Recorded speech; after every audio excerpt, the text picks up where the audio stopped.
So good afternoon, everyone. My name is Celeste. I'm from Wits RHI. And today I will be speaking on heat vulnerability, grassroots community action, and the urgent need for health system adaptation. Our studies are funded by the Wellcome Trust, as well as our High Horizon studies funded by the EU. So as everyone has already mentioned throughout the day, climate change is a global crisis. I think that's been the theme throughout the day. And it raises a high rate of public health concern.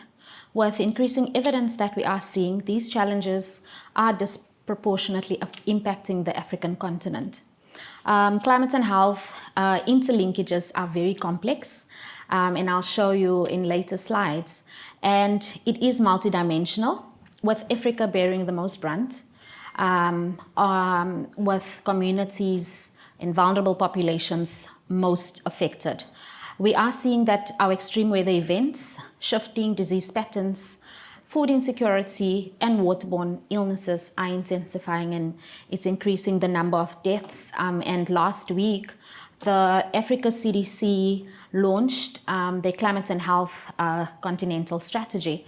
And from the work that's been conducted, they are estimating that approximately 250,000 deaths, additional deaths will occur per annum between 2030 to 2050. The loss or the costs that's estimated to the health sector will be per annum, we're looking at 2 to 4 billion per annum by 2030. When a review was conducted that they conducted on 2,000 public health events that occurred on the African continent between 2001 and 2021, it indicated that 56% of those were linked to climate change. Of the 10 countries affected globally, we found that 7 out of the 10 countries are actually on the African continent. Leah's work specifically looked at what is then the global distribution of climate and health studies that are actually happening globally. And you'll find that even in the African continent and in low and middle income countries, most of the research data is not from there. We know that there are multiple direct and indirect vulnerabilities that can exacerbate the effects of climate change with the exposure pathways that further highlights the need for action that is context specific, that we can use to ensure that the interventions that we put in place are directed to the vulnerable populations that do exist. Yes, inequalities play a crucial role, especially when we look at the social inequalities and further inequalities in low and middle income countries that we do find. And we see how that actually impacts or exacerbates the vulnerabilities that pregnant and postpartum women face, and most importantly, an under-researched population that we actually deal with, which is healthcare workers, how they are meant to respond to climate change, or specifically heat in our setting.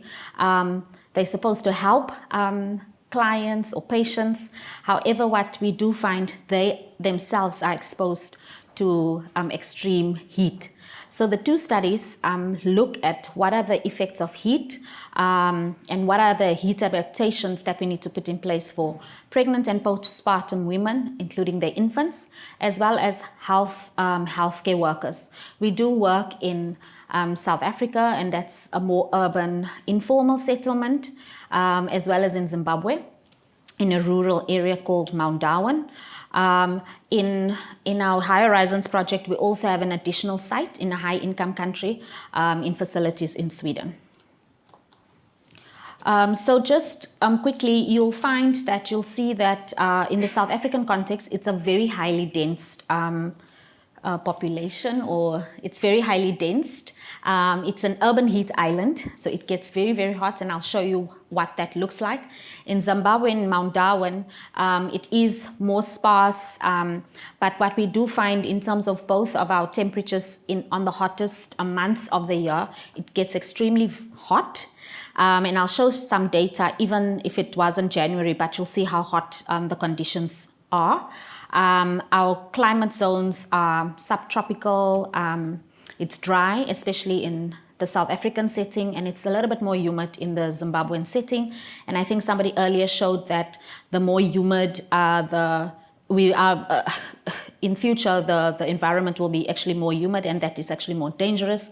And I already touched on the type of housing that we have. We captured heat exposure in 3 main areas: at household level, at outdoors, so we wanted to know the microclimate in that areas where we work, and we also measure it at facility level. Of course, we measure the temperature, humidity, as well as wind speed.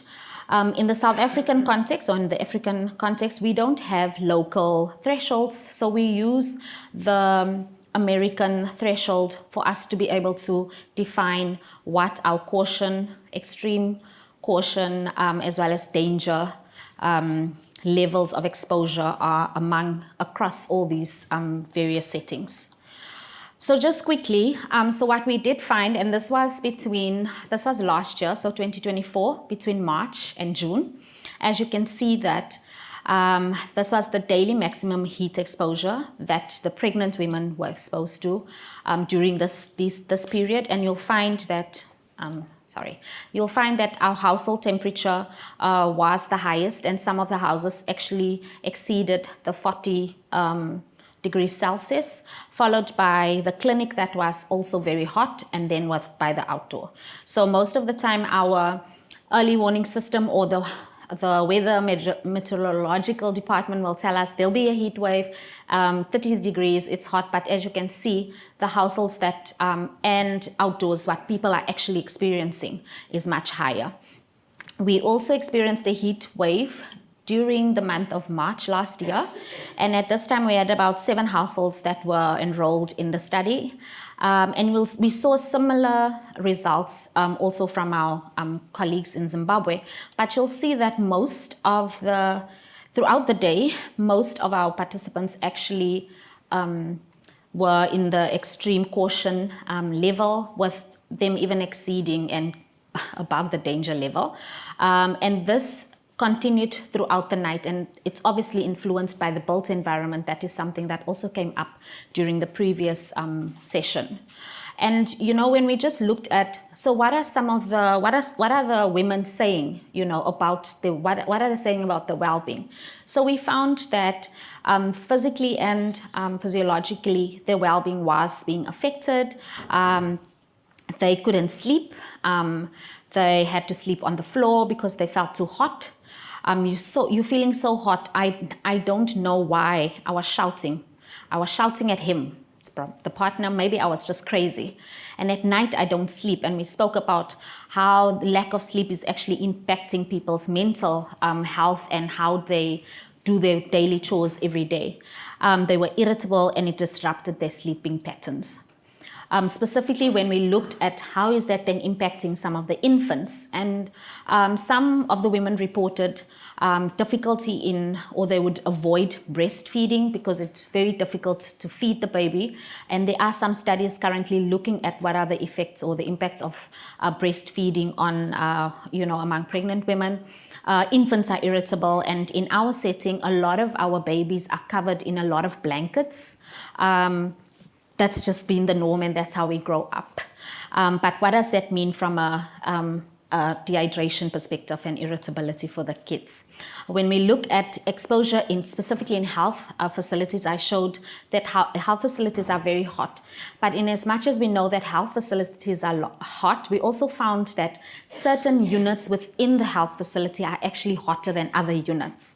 So what does that mean when you are actually developing interventions, adaptation interventions for specific units within the same facility, making it even more complex? With our neonatal ward, should be hot, but it was hot, almost 30 degrees. We also checked in with healthcare workers, and we had some surveys as well as IDIs. And overall, 58% reported that the temperature was either hot or very hot. They even described their working station as this, it feels like a bomb. So even if I'm in the office, if I'm in the ward, it feels like a bomb. It's very hot and I can't focus and I can't concentrate. When we measured the urine specific gravity, we found that 66% of them were actually classified as dehydrated. You become dehydrated, but most of them also said that they feel unwell, especially as the day progresses, because they can't drink too much water, taking away from their working station, etc. So our work is grounded in a lot of our community perspectives as well, and community leaders through our key informant interviews also highlighted, but there's a lack of trees, which is an important element both on a mitigation as well as an adaptation component. There's no water, there's limited airflow and ventilation in the homes that you do see. But as a result, what we then did, we then grounded in that community work. We convened what we called co-design workshops using a bottom-up approach. Of course, our community engagement was throughout, but basically putting the pregnant women as well as healthcare workers at the forefront to actually assist with identifying interventions that are suitable for them. And what we found from that, yes, we came up with great interventions, great ideas on what can work in the various settings. But what we do find is, most importantly, some of the houses, especially in the South African setting, is rented. It's not owned by the person that was part of the intervention or giving the ideas, which limited their ability or agency to actually make that change. They would recommend we should put in windows. In the Zim setting, they would say, but it's too expensive for us to actually include those windows. In the South African setting, it's very difficult for you to put those windows, given that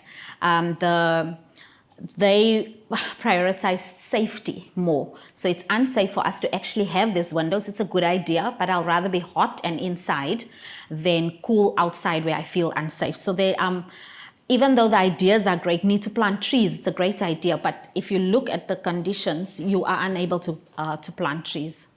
So I'm just highlighting some of the interventions that we will be piloting in South Africa as well as in Zimbabwe at individual, household, community as well as facility level. We do have health extends into the community. So with the community healthcare workers, one of the key things that we will try is the use of a cooling vest, given the type of work that they do. And of course, we will, there's a lot of evidence that's already showing how to reduce the building environment. So just as my last slide, as we were looking through all the work that we've conducted over the past year and a half, we realized that the intersection is actually very complex.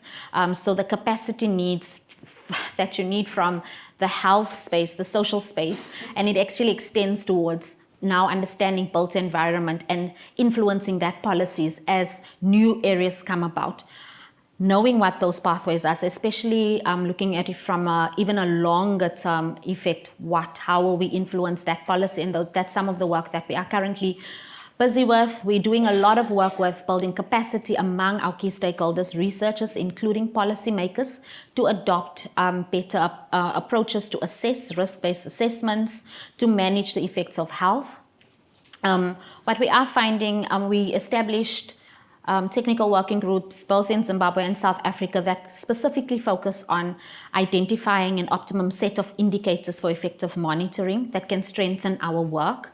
So what do we need to monitor in order for us to be able to know whether our interventions are actually working? Early warning systems are coming up. We're testing the same, but then at our level, will we have our own caution levels that we can put in place, and what are some of those prediction tools that can be made more accessible using indigenous knowledge given our context where we come from? And most importantly, how do we get the communities involved using a community health or community-led approach? Building modification, dwelling modification is an important element for us, but this includes the bylaws. I think it also came up earlier. And then just the fact that climate change is actually specifically heat is exacerbating gender and other inequalities in low and middle income countries. And we need to understand to what magnitude that also impacts the decisions that we make as we inform policy. So thank you. I'll stop there.